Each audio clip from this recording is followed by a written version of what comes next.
My biggest wish for this new year? Splitting myself in three, then I would have one Cristina for the kids, one Cristina for work, and one Cristina for the household chores.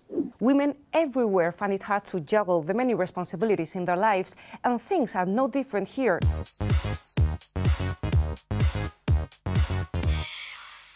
In most parts of the world, the majority of fathers still work full-time, while mothers still, at best, only work part-time. It's next to impossible to balance the demands made by your family and those made by your job.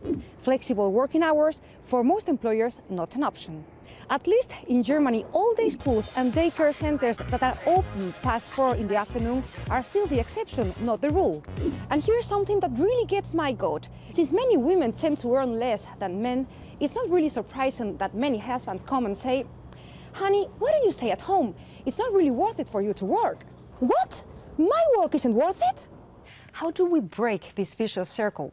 I want to ask that of someone who's worked hard on behalf of women in Europe, member of the European Parliament, Viviane Reding.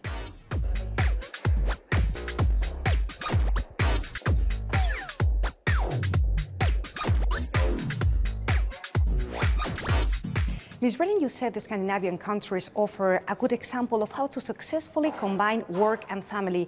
You said it was a cultural thing, but isn't it more about politics than culture? Politics and culture go together.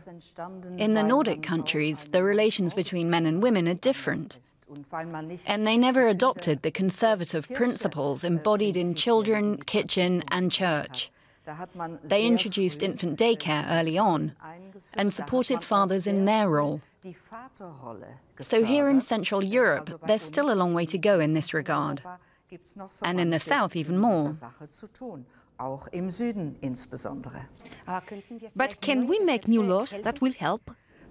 We work on the basis of European legislation, and then it has to be implemented by the member states.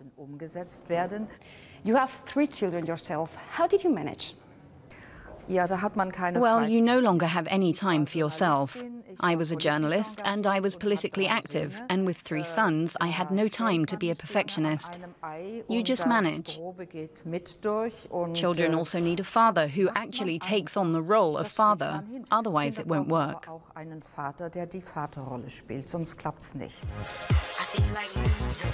I'm not completely convinced. Aren't the politicians making it a bit easy for themselves? I don't get it. The state covers education costs for women. It has invested in us. So why let all that knowledge and experience go to waste? We don't want to be paid to stay at home.